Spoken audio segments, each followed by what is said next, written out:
Hello and welcome to my channel. I'm Tiffany, a retired librarian turned homeschool mom. And in this video, I'm going to talk about a couple of things. So this is a follow-up video to my Anne of Green Gables book review. I'm going to talk a little bit about the 3 films that I've seen that was created by Sullivan Entertainment. The Anne of Green Gables, the sequel, which is when it was aired in the US, it was called Anne of Avonlea. And I believe the third one was Anne the Continuing Story. Yeah, so these are my copies now that I've bought before I went on my honeymoon to Prince Edward Island. So this is the first one. This is Anne of Green Gables. These are the films that are starring Megan Fellows and Colleen Dewhurst and then Richard Finesworth. I think those are the 3 main characters in this. So this would be Anne Shirley and the Cuthberts. So the second one here is Anne the Continuing Story. So this is I believe this film covers, the first one covers the first book. The second one covers, it's a mixture of a couple of the books and its own screenplay. So it's a little bit complicated. And then the last one is Anne of Green Gables, the Continuing Story. This is a completely redone thing. This has absolutely nothing to do with the books. So, and there's an explanation for that.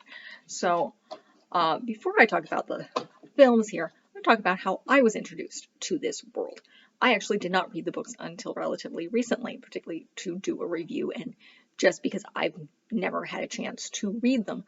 I was introduced to the world of Lucy Maud Montgomery through a TV show called The Road to Avonlea, or it was shortened in the US to Avonlea. Now this aired both in Canada and the US, and in the US it aired on Disney. So that's how I was introduced to it.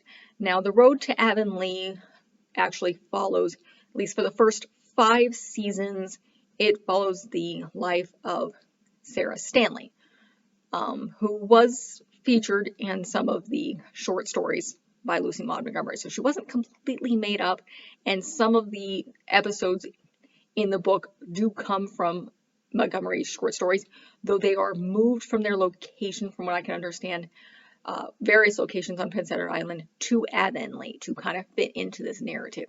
And these books are, I believe, they're a continuation of Sullivan's stories in the 3 films. So it kind of fits in between. It contains some of the same actors and actresses that you will see in the films. I do believe Megan Fellows really, I think she may or may not ever show up. I think she's mentioned, but I don't think she ever has an appearance in the television show. So this is how I was introduced to it with this story. Sarah Polley is the actress who plays Sarah Stanley. So this story starts off with, she is a young girl who's grown up. I know we have to look at the Wikipedia page. It's been a very, very long time since I've done this, since I've seen these series. So let's see if I can pinpoint, because her childhood isn't originally spent on the island. She comes to the island from, let's see, what's the background of the development. So yeah, she's 10 years old and she comes from Montreal. Her father, I don't think it's fully explained. He gets into some legal trouble. Her mother died when she was a baby. So in order to get her out of the situation and protect her, she is sent to live with her mother's relatives on Prince Edward Island in Avonlea, and she ends up living with her 2 single aunts, her mother's oldest sister and the school teacher, her Aunt Hetty, and then her I don't know whether it's her mother's youngest sister or one of the younger sisters, Olivia, who I do believe eventually gets married as the series goes on. Hetty is essentially an old schoolmarm, and she's the one where Sarah lives. And so it follows her life living on the island, interacting. She does have an uncle by the name, I believe her uncle's name is Dawn. I know her mother's name is Janet. Yeah. And no, it's Alec King and his wife Janet, and then there are 3 children, Felicity, Cicely, and then like mentioning Daniel King that I do not remember from these stories, and Andrew, who I believe, yeah. Let's see, I know they have a brother. Yeah, Felix. So mainly in the first series, it really focuses on Sarah, Felicity, a little bit of Cicely and Felix and their interactions with their friends in Avonlea school. And it's very much a series. I want to call it sitcom. It's very much of a series following the individual stories of these young characters, mostly the children, a little bit of the life of Avonlea. After the 5th season, the actress Sarah Polley left the series. She does show up a couple more times.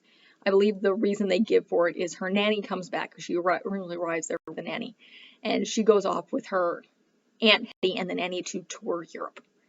And I don't remember exactly what happens after that, but so she leaves. And by this time, this is the season, so she's in her teens.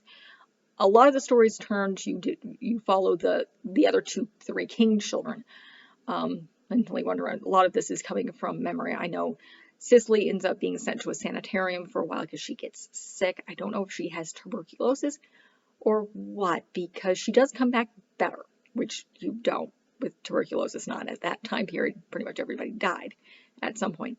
What I remember a lot is Felicity's story as it went on, because she ends up falling in love with a secondary character. I believe his name was Gus. Yes, Gus Pike. He becomes a major character. She becomes engaged to him, and this must be the 7th season. This is directly from memory. And he goes off to sea and disappears, and everybody says he's dead, and she should move on. She should marry this other young doctor who's been courting her. And then the phone call happens to, I believe, her Aunt Hetty or her. And it turns out that he has amnesia, or no, he doesn't have amnesia. He's gone blind. So there was an explosion on the ship, and he feels he's damaged, and he doesn't want to go back to her. But somebody who's been looking after him, whether in anger or something, calls them. I don't know whether he calls Hattie, who he was actually very close to because this was his school teacher, and she kind of scared him straight, so to speak, or they call the king's house. But whatever it is, they find him. Hattie and Felicity go and find him and basically convince him to come home. And those are the pieces of what I remember. I also remember bits and pieces of Felicity trying to go to medical school. And then she ended up leaving because Gus shows up trying to find his mother. And she's also struggling because, sexism. Lots of sexism. I remember that from the films. This show aired, I think it last aired in like 1996. So this is a very long time ago. So this is directly from memory here. But basically she's not being treated fairly in medical school because everybody else, I think one of the memories I have of the episodes is she's complaining to the professor that she's alone. She's not partnered with anyone, and all the other gentlemen in their like chemistry classes have somebody else to help them. So they're in teams. And therefore they're like, they don't really care. So she does end up leaving medical school and going back to the island, and the whole issue happens with Gus. And I do believe they eventually do, in fact, get married. So the last episode that I remember is essentially Avonlea is dying. The town is dying and people are moving. There's a whole issue with the cannery exploding, and basically they leave the small town.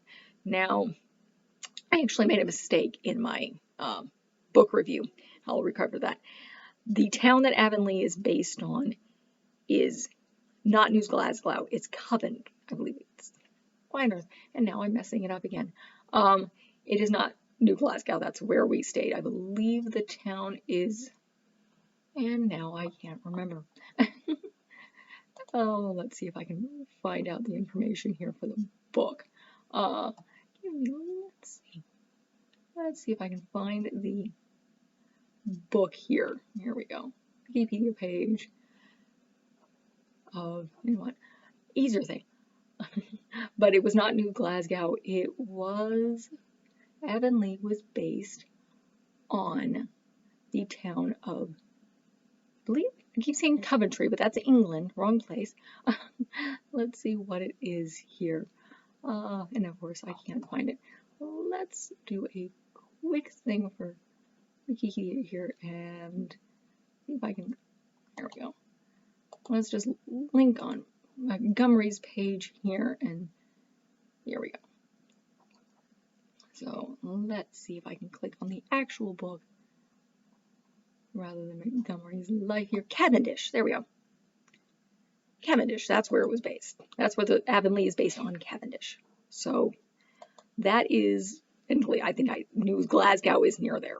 So again, I've been to the island, but it is Cavendish that Avonlea is based on. And that's where you find tons of the tourist stuff right now based on Anne of Green Gables. Big thing there.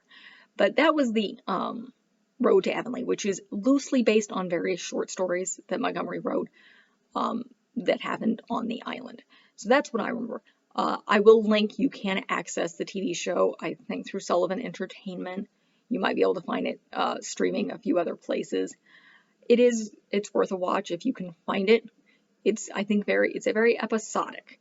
So there are, like, similar to various long-running television shows, there will be certain stories will be interconnected, and the series are kind of fixed together in a state and time, but they are very episodic.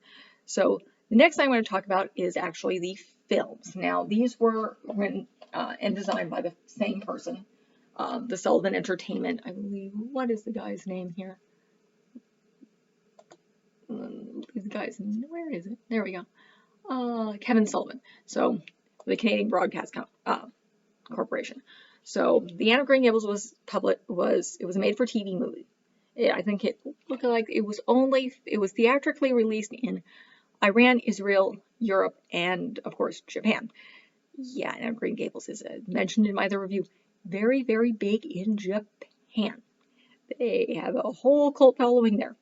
It's very interesting. There was a lot of Japanese tourists when we went to visit the heritage site, and we thankfully were prepared for that. So this is the film.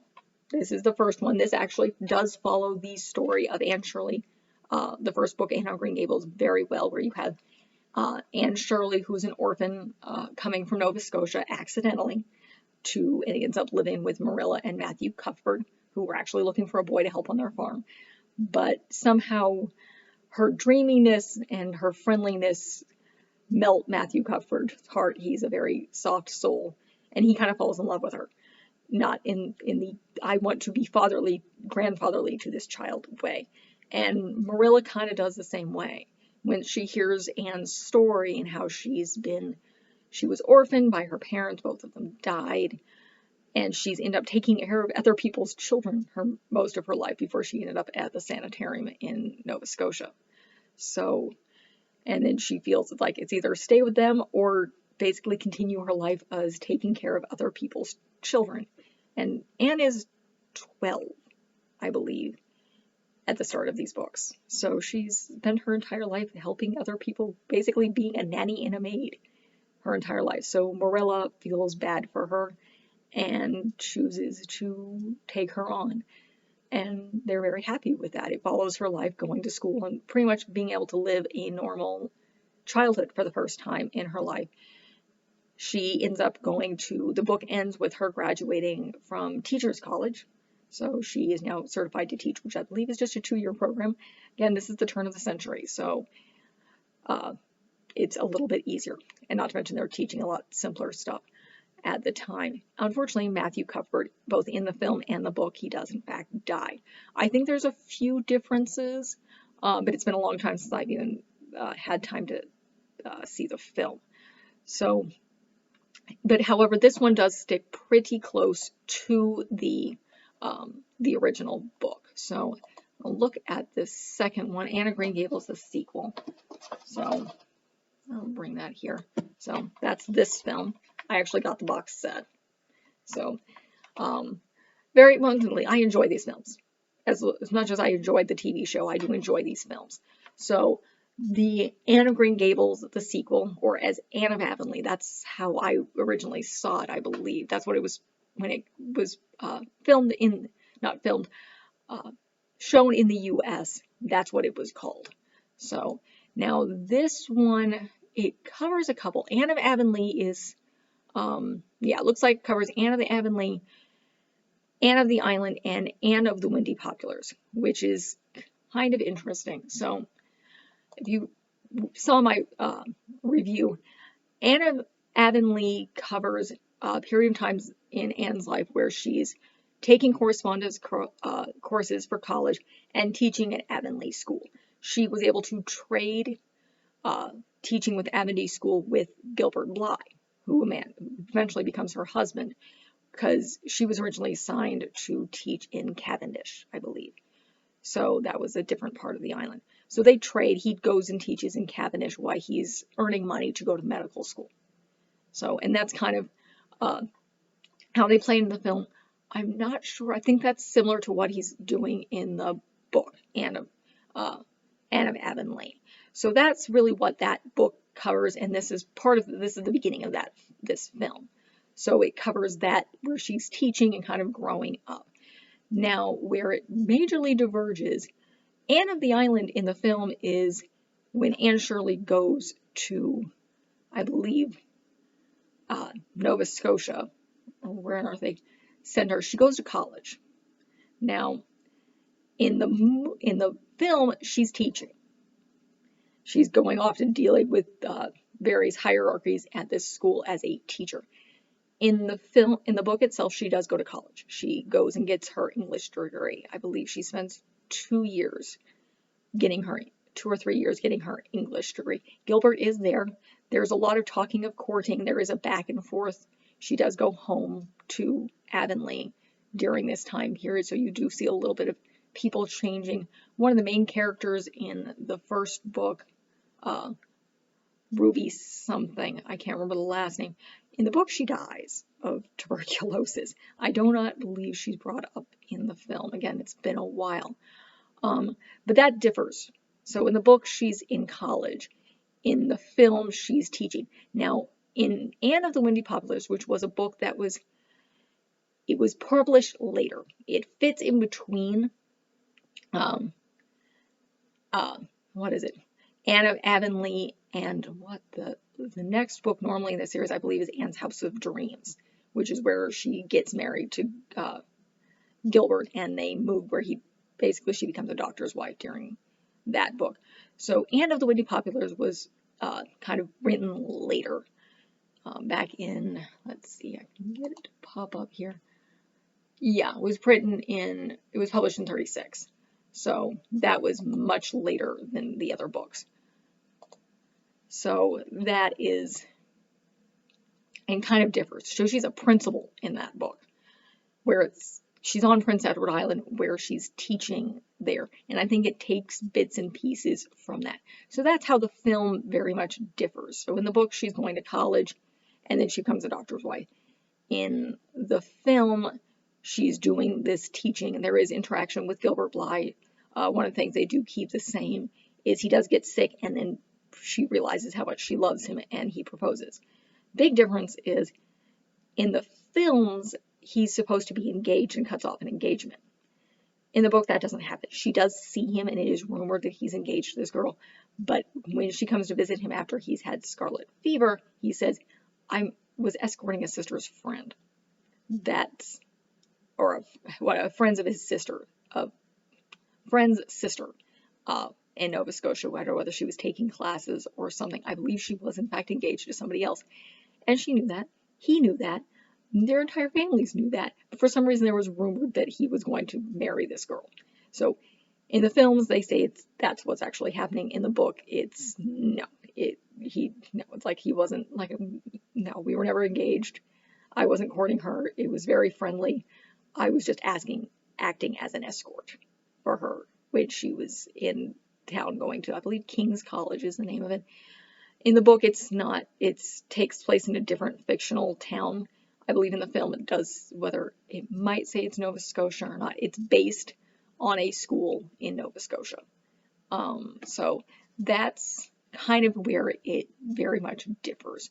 And in my opinion, far more stronger of a character in the films as she is in the books. In the books, it meanders a little bit, and it fits with the times. So the films kind of are designed to appeal to a more modern audience, and the books were designed to appeal to the audience of the time. And of course, there's a whole bunch of issues with Montgomery, where when she was writing the earlier books, she was far happier Then she married a minister who was convinced they were all doomed to damnation no matter what they did. That was her, him, and their children. Again, I mentioned this in my review. She had a very depressing life. Her husband was not very intelligent. She was far smarter than him, and he could not care less about her. So she always regretted marrying him and thought about divorcing him when he couldn't care less whether she died. And again, it's debated whether or not she committed suicide even by their own family. But let's get back to the films. Now, if I remember correctly, and I will double check here, with the continuing story, there was a issue with the family when Sullivan wrote this completely new screenplay for Anne of Green Gables, and that's the reason he ended up. I don't think he had access to the other books.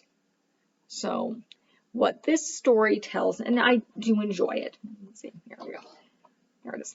This is Anne, the continuing story. So in this story, they kind of, in order to, I think from what I read on the Wikipedia page, in order to fit in with the Anne of Avonlea storyline, they changed the time period. So Anne is much younger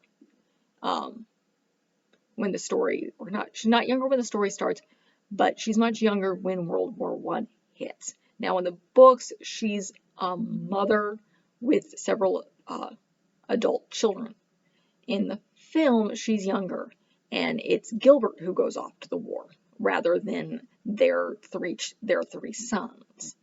And that you see a lot in, and I added part of my review to the books, Rilla of Ingleside, and that's what covers World War I in the books. And that is I believe it's the last of her Anne of Green Gables books, is Rilla of Ingleside, and that focuses on her youngest daughter during World War I in Canada and how her brothers and friends have gone off to World War I. In the film, it's Gilbert who goes off to war, and what happens, which is very, very different from the books, is Anne and Gilbert become engaged, but he wants to do some sort of medical internship in New York City. And let's see.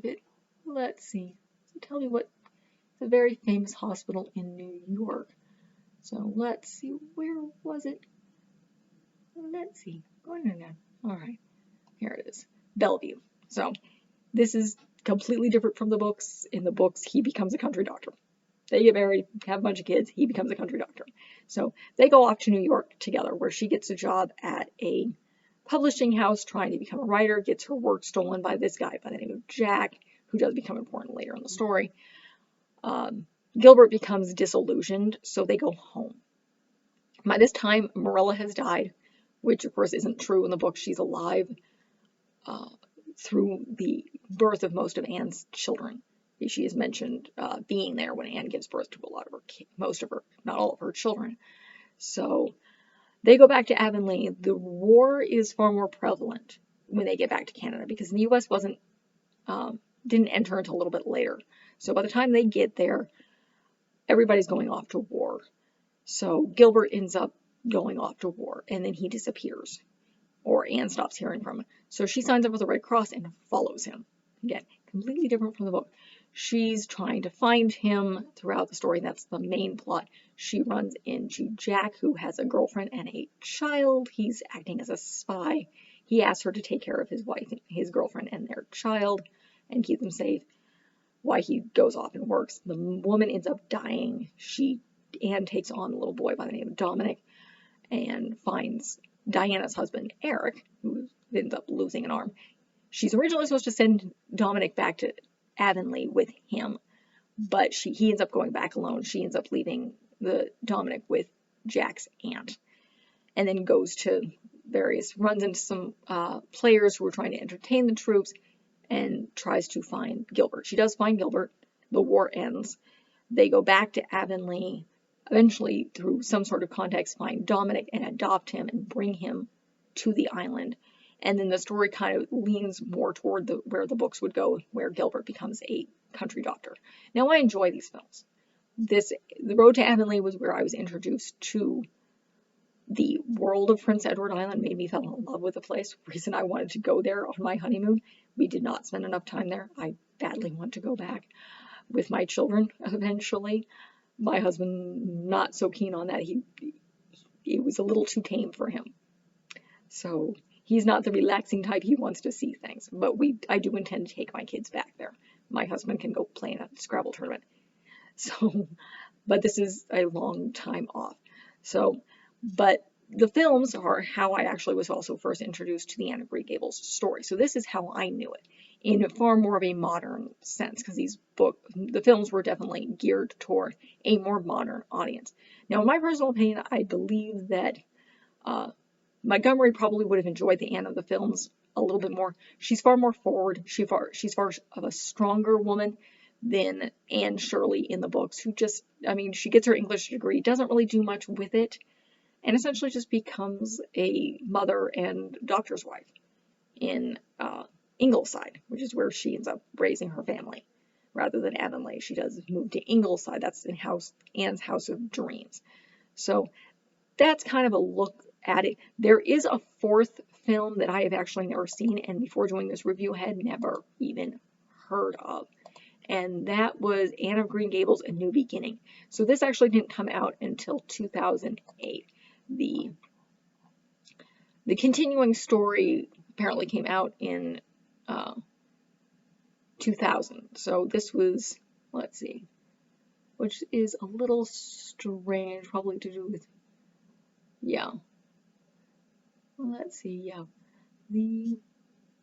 This was they were just looking at how they were criticizing it like crazy, but apparently it came out in 2000, which seems odd because the first film came out in 85. So let's see, continuing the story, did this really, because it contains the same characters, or at least most of them, though I believe Marilla is dead because the actress herself had passed. So let's see. Yeah, it has most of the same characters. Yeah, March of 2000, which is very interesting. The Anne of Green Gables, the sequel, came out in, let's see, where is this? So it came out in so this is why it's funny. It came out in 87, and the Green Gables came out in 85, and then the Road to Avonlea ran between 98 and 96. So I actually didn't see the continuing story until I probably popped up on television at some point, and I enjoyed it. So I grew up with the Road to Avonlea. I enjoy the Anne of Green Gables, so does my sister. It was something we connected with, so it was an enjoyable television series. If you can find it, it's definitely a great, what would you call this? Historical drama. Though it is very, very child friendly. Remember, this was being shown at prime time on Disney, so very, very family friendly. So are the films mostly. It does definitely keep it family friendly because that was the point. There's probably great for kids. I don't know how young, little ones, not so much. Probably elementary school would be very fond of the TV series, even whether it's boys or girls, because Felix does get into trouble. You have the younger brother causing issues with his friends to his sisters. And though I believe from the description, actually, the Sarah Polley's character, Sarah Stanley, is mostly doing a lot of matchmaking. But once again, this is a 10-year-old girl. Felicity, I think, is like 12 or 13. But it is enjoyable. Me and my sister enjoyed The Road to Avonlea quite a bit. I intend to hopefully show it to my daughter. You can buy the series in its entirety and in pieces from Sullivan Entertainment. I will link it below so you have access to them. I do believe it's streaming places. Once again, it's not probably that common in the US because it's a Canadian film, Canadian broadcasting company kind of thing. So I enjoy them. I would recommend them. The books, once again, there's quite a few differences. The first book and the first film interconnect.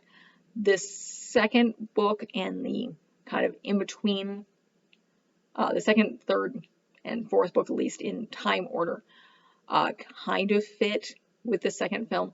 The third film goes off in left field. Apparently it was highly criticized. I enjoyed it.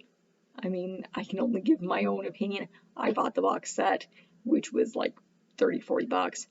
And that's pretty much each season of The Road to Avonlea is going to run you about 30 bucks. And there's seven seasons. Again, the first 5 have Sarah Polley as Sarah Stanley. And then the next couple seasons follow more of Felicity and her brother and her sister as they in the life of Avonlea until the series ends, which again I enjoyed. I remember bits and pieces, and this finished in like 96 when I would have been roughly about 12. So it's a very, very long time ago. It stayed with me. I did enjoy the books, though they can drag at times. You can check out my review of the books. It gives you a better look into it. They're great period dramas. You get a lot of, I don't know how accurate they are clothing wise or personality wise, and I know a lot of them actually they're not filmed that much on Prince Edward Island. I know the first one is just a little bit. Let's see, do a quick look at the second one. Where are the filming locations? Let's see. Again, it filmed. Oh, blah, blah, blah. Filming locations. It's not telling me. Yeah, I know a lot of them it would be difficult to film on the island. It's not that big of an island. There's a lot of farming going on, so it's unlikely they did a lot of filming there because there just isn't space. So they did a lot of it in Ontario, I believe, is where they did a lot of their filming, which is pretty common. A lot of things are filmed in Ontario. They're supposed to be filmed in other places, including various parts of the U.S. Toronto's a big sub-in for places like Chicago and New York. But I will say again, they are enjoyable films. If you ever get a chance to visit Prince Edward Island, I would highly recommend it. It is very, very beautiful. There's quite a few lighthouses. There's a huge Anne of Green Gables stuff going on. The bridges are beautiful. The seafood is actually very good, but it's an island. There's a lot of history there. They do there's a play there that's by the foundation where it's a stage play called Anne and Gilbert. I remember seeing it advertised. We didn't stop to see it. Again, not my husband's thing, and we didn't really have that much time. We were only there for a couple of days before we had to drive back over a very, very long bridge. There are 2 ways to get to Prince Edward Island. There is ferries, and then there is the longest bridge in North America over a large span of water, essentially parts of the North Atlantic. I believe it costs like $70 Canadian round trip, not each way, because they need to do maintenance on a giant bridge, and it gets freezing in these areas. So it's understandable. Otherwise, you can take the ferry, and they kind of drop off at different times. But we had to get back to catch a train and go to the next major part of our trip, which was Old Quebec. Another place I would highly recommend. That was probably one of the highlights of our trip. So Old Quebec is absolutely utterly beautiful. But so is Prince Edward Island. Again, I wish I had been able to spend more time there. So, and again, I tend to go back. But back to the films. I loved The Road to Avonlea. I have a lot of memories of it. I should probably rewatch it to see how interesting it actually is to an adult as opposed to elementary school me. Very different. And again, the films, admittedly, these are a little long. So that is the thing. These are full-length feature films made for television. I love Megan Fellows in this. This is the person I recognize when I think of Anne Shirley is